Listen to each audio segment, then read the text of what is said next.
Hello, clever people, and welcome to my review for A Star Is Born. So A Star Is Born is by director Bradley Cooper. This is his first film ever made. He's a famous actor, but he decided to make a movie, and he also stars in it as the lead role, kind of. There's kind of two leads in this movie. He plays one of the lead roles, who is this country western type singer, and he's super well known, he's super famous, and he takes a lot of drugs, he drinks a lot, and then he runs into this very young, talented woman, I forget the character's name, but who is played by Barbra Streisand, and he decides to take her on a tour, basically, to try to show off her talents, and from there, she gets deals, and new things happen to her, and it affects his life, and it affects her life, and it's all about their relationship. So this is the fourth iteration of A Star Is Born on screen. There was one in the 30s, there was one in the 50s with Judy Garland,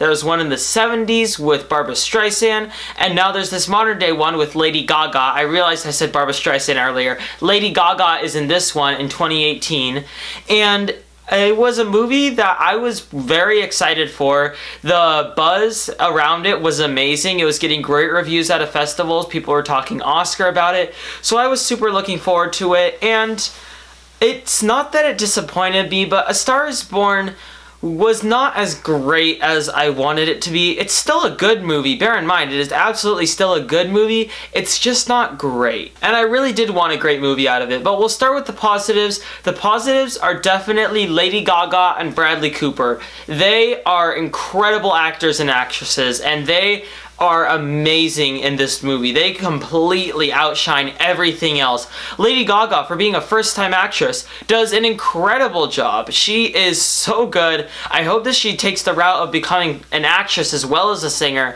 because she definitely has the talent for it. And Bradley Cooper, for a first-time director, he did show a bit of the fact that he was a first-time director in the second act, but the rest of it was really, really strong. And honestly, I do think that this movie, in its first act and third act, I do think it could be considered great. It's really what happened in its second act that kind of makes the movie weaker. The first act is fun, it's light, it's all about chasing your dreams. The second act is all about what happens when you chase your dream, and the third act is kind of a low. I think that the third act had a lot of great emotion in it, and I think the first act also had a lot of great excited energy, but the second act kind of suffered because it felt too long and at the same time too short, because every important detail was brushed over so quickly. Like, I can't talk about it without spoilers, but I'll say that she gets kind of a deal, and she has these backup dancers and everything, and she's starting to do shows,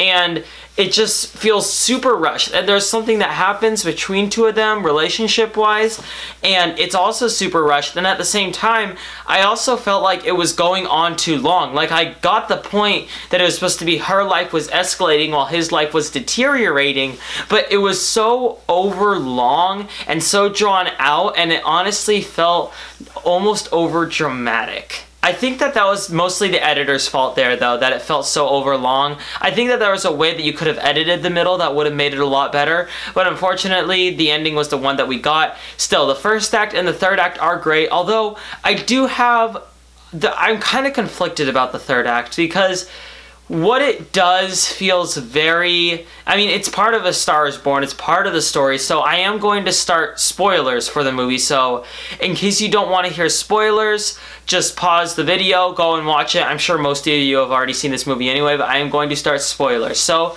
I'm going to start spoilers right now.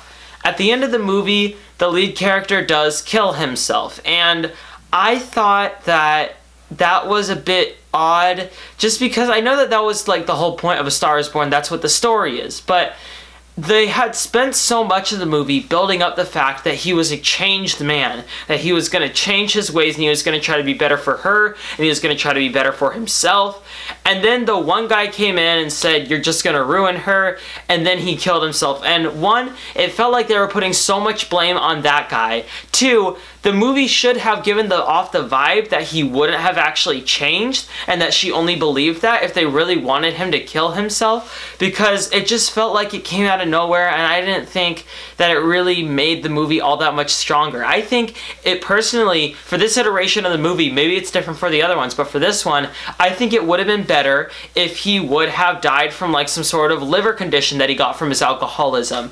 And because of that, Lady Gaga had to suffer through that, but before he died, he had changed himself.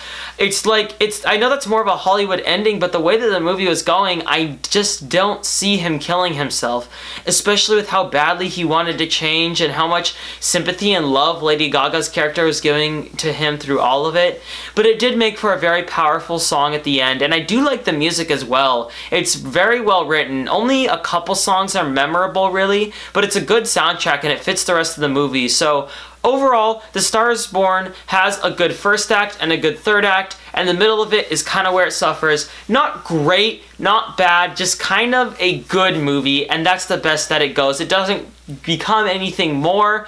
It's just a very good movie. I will give A Star is Born a 6.5 out of 10. Alright, that concludes my review for A Star is Born. So, what are your thoughts on this film, or what's your favorite film by a first-time director? Comment in the comment section below and let me know. I'm Robert Burke, and this has been The Clever Critics. Goodbye.